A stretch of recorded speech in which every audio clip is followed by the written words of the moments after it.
On a commencé à créer une page sur les réseaux sociaux où on faisait beaucoup de communication sur ne serait-ce que les techniques de pêche, des tutoriels, sur le poisson, sur le milieu, les recettes. Et au bout de 5 ans, on s'est dit, bon, il faudrait peut-être qu'on fasse autre chose parce qu'il y a beaucoup de femmes qui nous ont contactés en disant, est-ce qu'on peut venir pêcher avec vous? Comment on peut faire pour apprendre? Par quoi commencer? Et cette année, on s'est lancé. Après 5 ans de réflexion, elle a été créée, l'association, en mars 2022. Et aujourd'hui, on a une petite quinzaine d'adhérents et on a à peu près formé une dizaine de femmes depuis. Donc on est super contente et on espère que ça va progresser.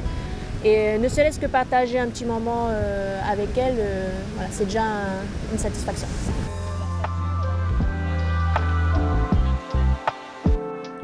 La mise en pratique se fait tout de suite après, dans le lagon. Chaque étape est minutieusement expliquée. Avant d'utiliser leur fusil, il faut d'abord apprendre ou réapprendre à plonger, comme on dit ici, à faire le canard. Alors pour cette partie-là, il faut arriver à garder son calme, il faut rester focalisé sur son objectif. Et là pour le coup, c'était surtout d'arriver à faire un canard et de descendre à la verticale bien comme il faut, sans paniquer, garder la tête droite et arriver à faire de la compensation sans problème. Voilà, que ce soit avec les mains ou sans les mains. Alors moi, ce qui a été compliqué, la descente en apnée, la tête à l'envers, comme Jade. Et puis après, nos bons professeurs nous ont bien appris d'abord en position normale à descendre. Et après, on se rend compte qu'on peut le faire. Et dès qu'on peut le faire, on a juste à faire un déclic dans la tête. Et quand on le fait à l'envers, ça vient tout seul en fait.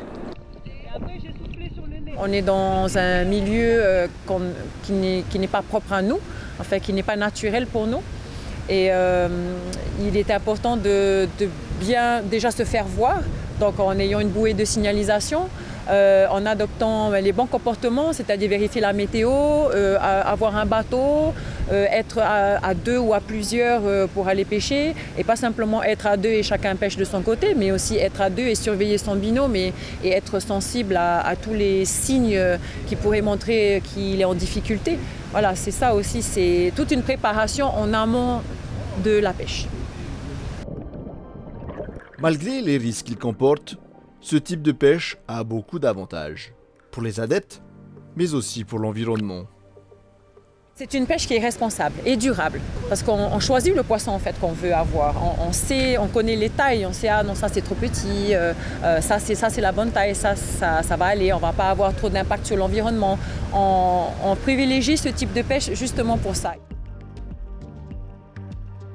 C'est aussi un moyen